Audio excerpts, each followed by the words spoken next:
로마 제국의 감옥 안 사슬에 묶인 한 노인이 조그만 등불 아래서 편지를 쓰고 있었습니다. 그는 자신의 인생을 바쳐 전파해온 복음 때문에 수감되었지만 오히려 얼굴에는 평안함이 있었는데요.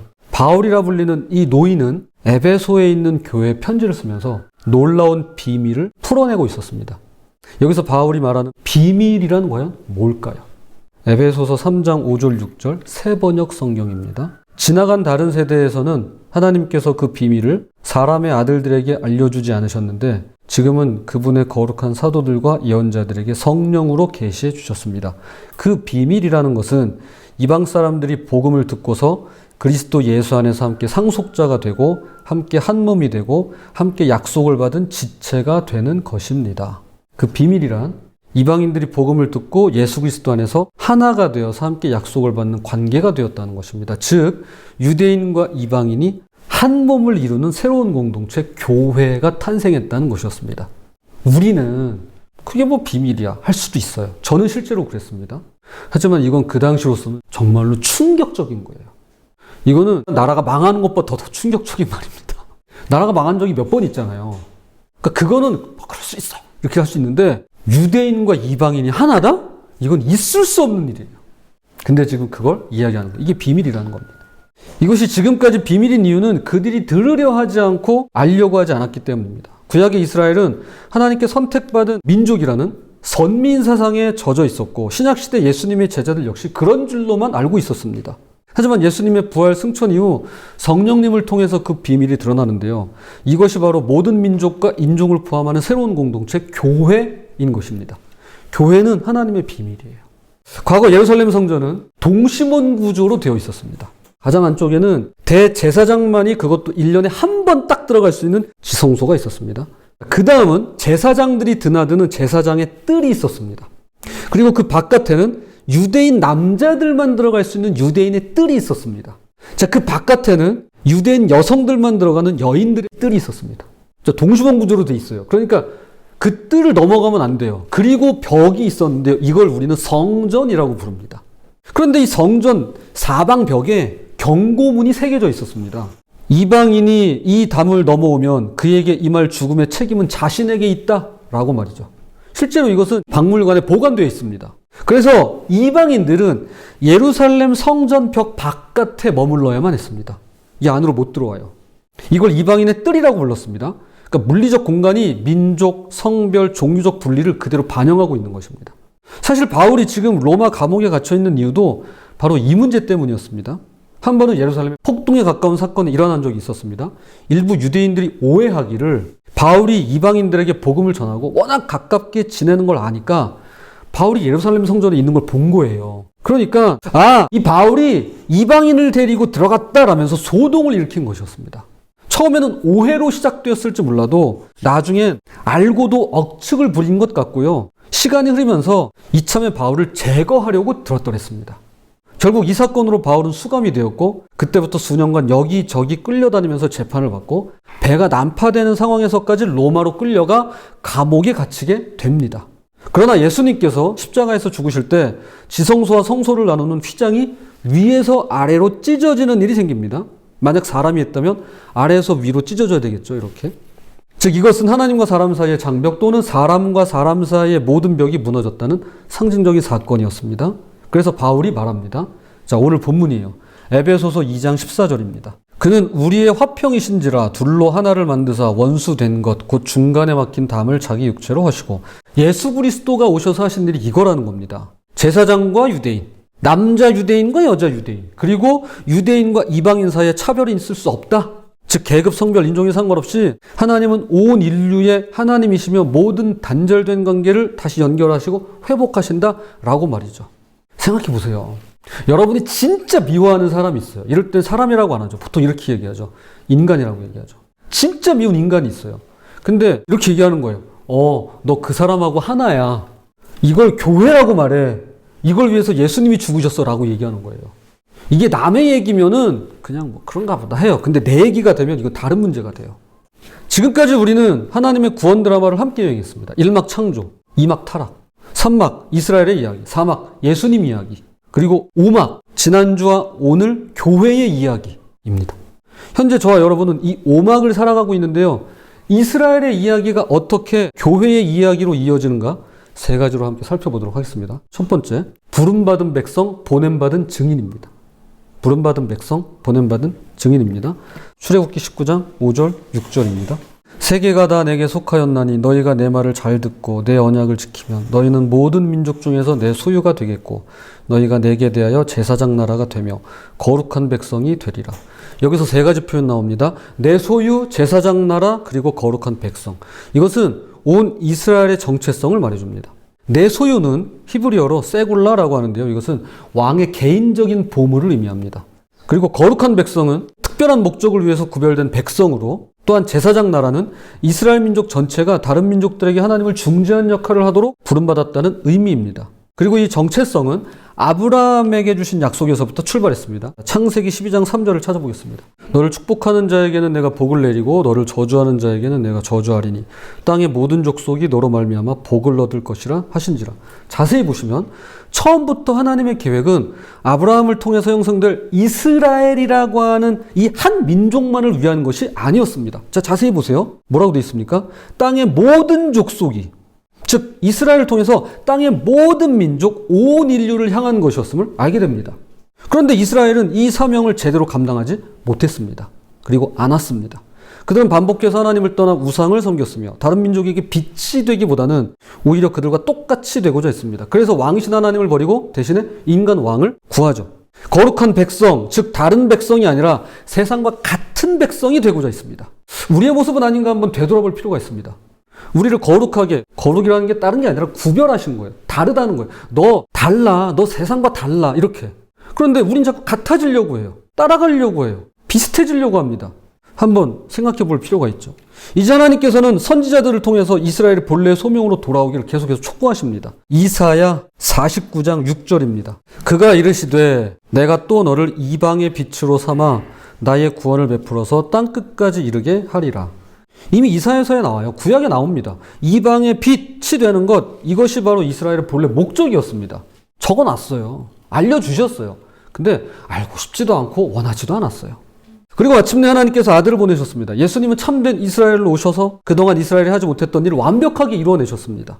남자, 여자, 어린이, 그리고 당시 극혐의 아이콘인 사마리아인과 심지어 지옥의 땔감으로 여겼던 이방인에게까지 사람을 차별하지 않으시고, 실제로 사복음서에 보면 다 나옵니다. 이방인들까지 나와요. 사마리아인은 물론 말할 것도 없고요. 빈부에 상관없이, 사회적 지위에 관계없이, 죄 여부에 관계없이 차등을 두지 않으시면서 말 그대로 세상의 빛이 되어주십니다.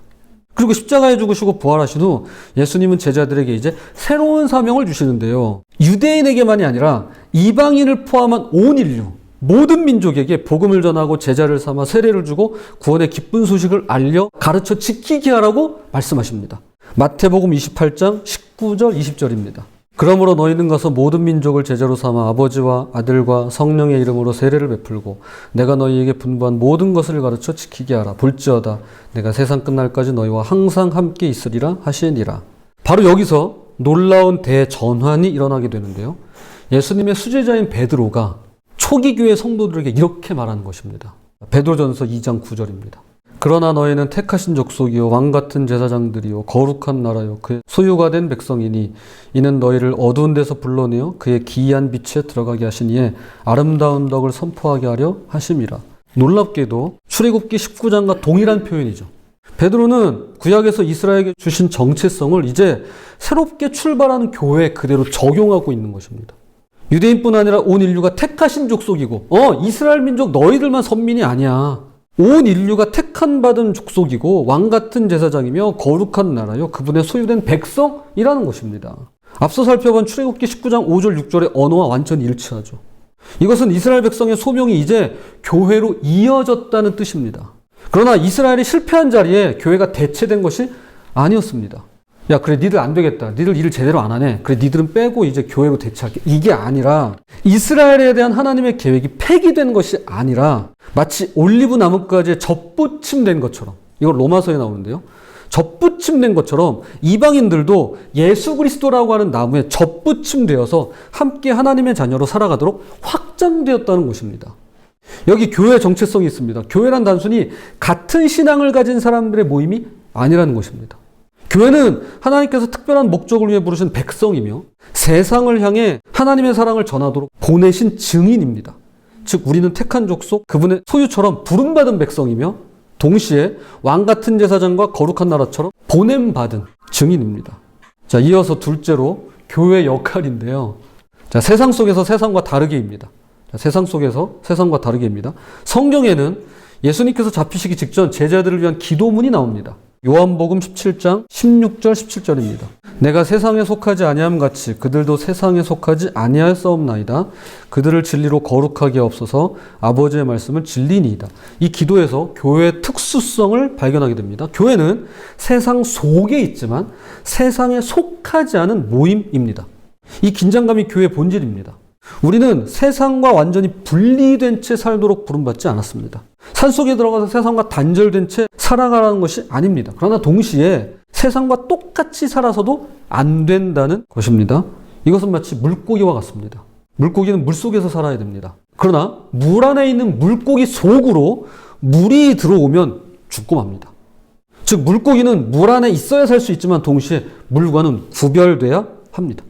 마찬가지로 그리스도인은 세상 속에서 살아가지만 세상에 동화되거나 싱크되어서 살아가지 못합니다. 그럴 수 없습니다. 세상에 살면서도 세상과는 다른 방식으로 호흡하고 움직이는 것이죠. 이런 세상과 다른 교회의 모습에서 가장 핵심이 되는 내용이 있는데요. 이 부분에 대해서는 제가 박용호 목사님의 이야기를 인용하도록 하겠습니다. 우린 종종 구원이 무엇이냐고 물으면 죄 용서받고 천국 가는 것이라고 대답하곤 합니다. 물론 맞는 말이죠. 하지만 이것이 전부는 아닙니다.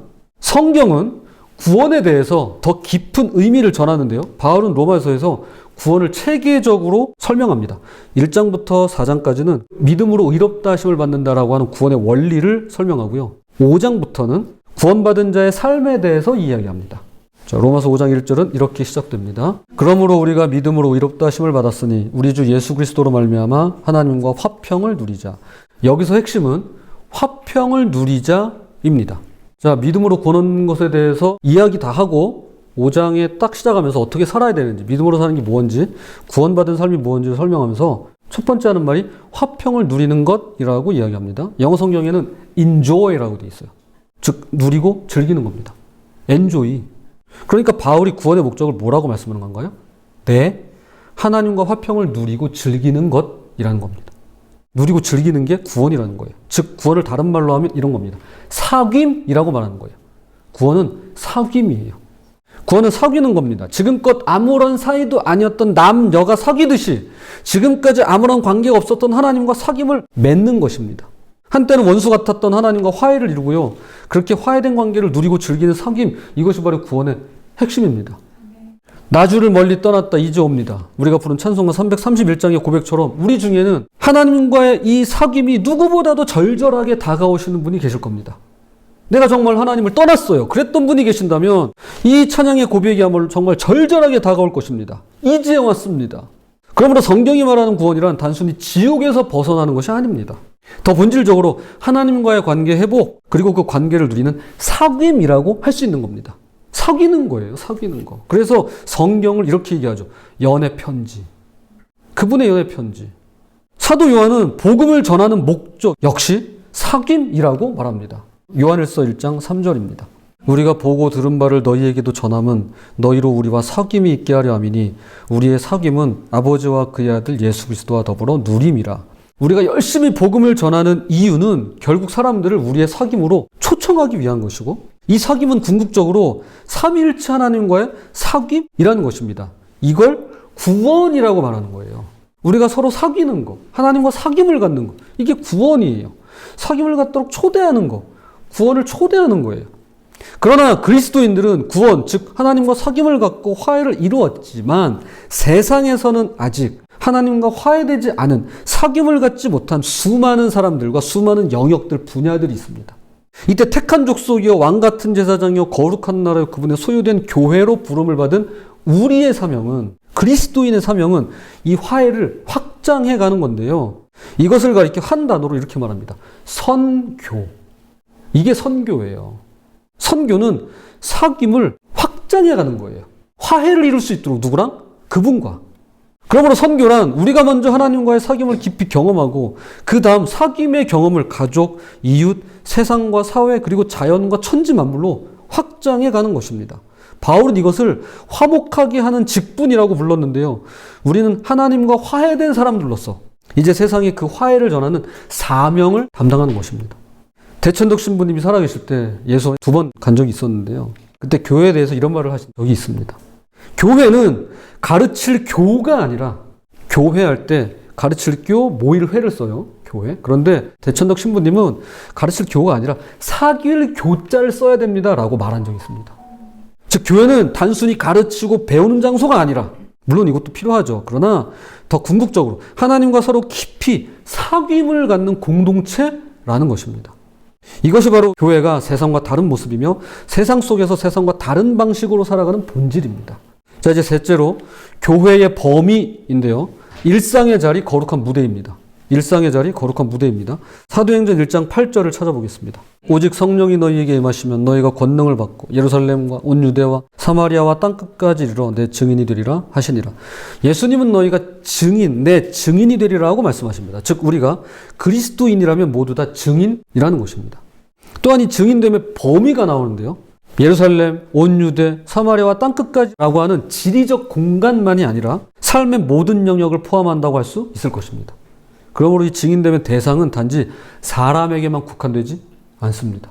골로새서 1장 20절을 찾아보겠습니다. 그의 십자가의 피로 화평을 이루사 만물 곧 땅에 있는 것들이나 하늘에 있는 것들이 그로 말미암아 자기와 화목하게 되기를 기뻐하심이라. 놀랍게도 그리스도의 십자가는 인간만이 아니라 만물을 하나님과 화목하게 합니다. 이것은 선교의 범위가 단지 인간에게만 국한되지 않는다는 사실을 보여줍니다. 사귐으로 초청하는 화목하게 하는 직분으로서의 증인이란 가족과 이웃 그리고 세상과 자연 환경이라는 천지 만물로 확장해 가는데요.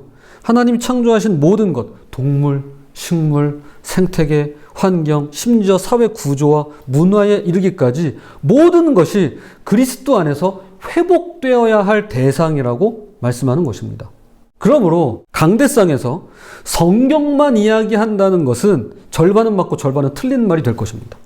성경이 온 세상의 자연 환경과 인간의 모든 영역 그리고 전 세계 문화와 사회 구조 전반에 대해서 다루고 있다면 성경만 이야기하겠다는 말은 세상을 보고 듣고 읽지 않겠다는 도무지 앞 뒤가 맞지 않는 순진한 말이 될 테죠. 그래서 네덜란드의 신학자 아브라함 카이퍼는 다음과 같이 말했습니다. 이 세상에 그리스도께서 내 것이라고 주장하지 않으시는 영역은 단 1mm도 없다. 그러므로 우리의 삶 전체가 하나님께 속해 있고 우리의 모든 활동은 하나님 나라를 위한 것이어야만 합니다. 이제 이렇게 들어가면 사실 설교가 되게 힘들어지는 거죠. 불편해지죠. 찔리니까. 왜 베드로의 설교에 사람들이 찔렸다고 하는 것처럼 찌르는 말씀이 되니까. 자, 그럼 우리 일상의 자리가 어떻게 거룩한 무대가 될 수 있을까요? 자, 골로새서 3장 23절을 보겠습니다. 무슨 일을 하든지 마음을 다하여 주께 하듯 하고 사람에게 하듯 하지 말라.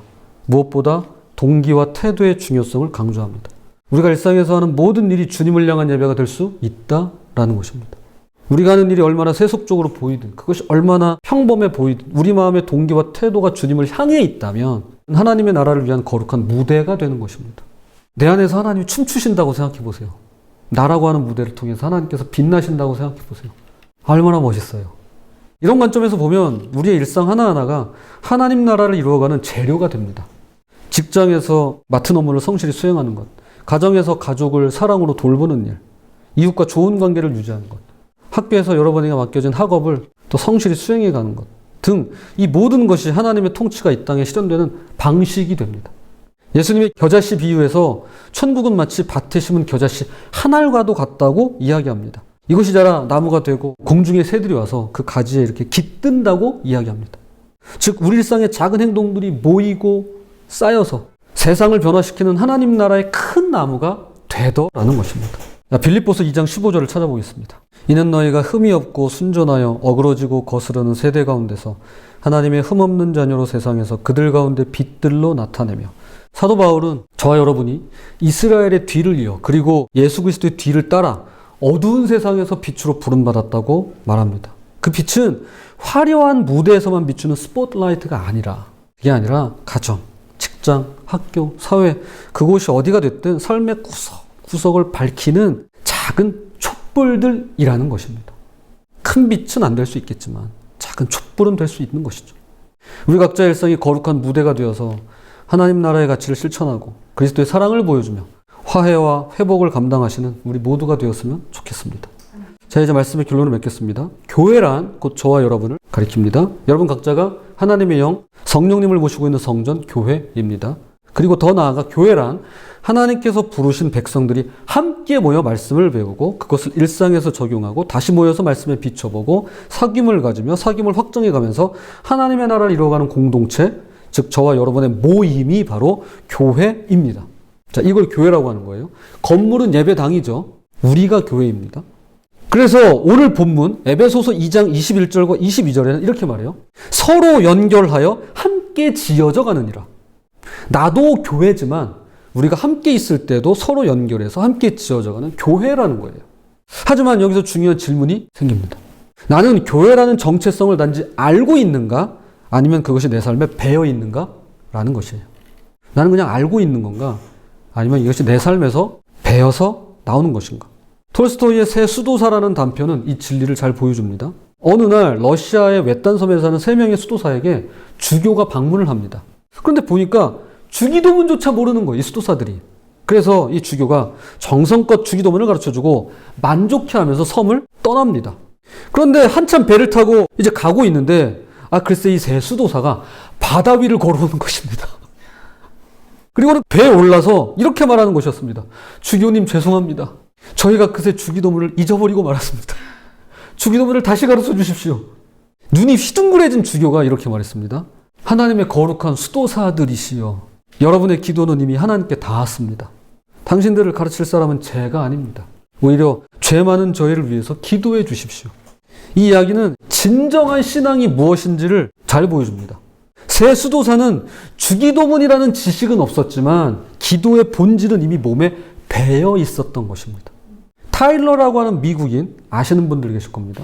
그가 이런 얘기를 합니다. 끼우다, 끼다, 피우다, 피다, 배우다, 배다 라는 표현을 예로 들어서 진정한 배움이란 틀리더라도 실수하더라도 계속해서 활용해서 몸에 배는 것이라고 말합니다. 배우다에서 배다가 나왔잖아요. 그러니까 배움이라는 건 몸에 뵐 때까지 몸에 배도록 하는 게 배움이라는 거예요. 저는 신앙이야말로 그러하다고 확신합니다. 우리는 주일에 모여 말씀을 듣고 배우며 공부합니다. 하지만 그것만으로는 부족한데요. 관건은 그 말씀이 우리 삶에서 몸에 배도록 하는 것입니다. 마치 운전과도 같아요. 처음에는 핸들과 페달의 위치, 교통규칙, 안전수칙 등을 배우고 의식적으로 실천해야 됩니다. 하지만 계속된 반복 끝에 어느 순간 운전 자체에 대해서 크게 생각하지 않더라도 몸으로 자연스럽게 반응할 수 있게 됩니다. 이게 몸에 배는 것이죠. 일상에서 말씀을 적용하고 실천하고 소위 갖고 놀아야 됩니다. 때론 실수하고 넘어지더라도 다시 일어나 적용하고 다시금 모여서 서로의 경험을 나누고 말씀에 비춰보고 함께 기도하며 성장해가는 것. 이것이 진정한 교회의 모습이며 그리스도의 삶이 우리 몸에 배는 과정이라고 할 수 있는 것입니다. 이것이 앞에서 나눈 부름받은 백성, 보냄받은 증인의 삶이고 세상 속에서 세상과 다르게 사는 것이며 일상의 자리가 거룩한 무대가 되게 하는 것입니다. 에베소서 2장 19절입니다. 이제 여러분은 하나님 보시기에 더는 낯선 나그네도 이방인도 아닙니다. 여러분은 하나님의 가족이며 하나님 나라의 백성입니다. 권속이라는 게 가족이에요. 우린 단순한 관계가 아닙니다. 낯선 나그네도 이방인도 더더욱 아닙니다. 이 위대한 구원 드라마에 참여하고 있는 그분의 자녀입니다. 하나님은 이스라엘을 통해 시작하셨고 예수 그리스도를 통해 성취하셨으며 지금은 교회인 나 그리고 우리를 통하여 이 드라마를 계속 이어가고 계십니다. 나는 혼자 설 수 있어요. 나 혼자로 충분하다고 생각할 수 있어요. 하지만 나는 언제나 틀릴 수 있습니다. 나는 불완전해요. 그래서 주변에 같이 신앙에 대해서 고민하고 또 나를 다듬어줄, 나를 빚어줄 그런 사람들이 필요한 겁니다. 이게 공동체예요. 이것이 교회라는 것입니다. 부디 하나님의 권속으로, 하나님의 식구로, 하나님의 가족으로 살아가시며 하나님과의 사귐을 경험하고 그 사귐을 다른 이들에게 확장시켜 가시는 그런 저와 여러분이 되시기를 주님의 이름으로 부탁을 드립니다.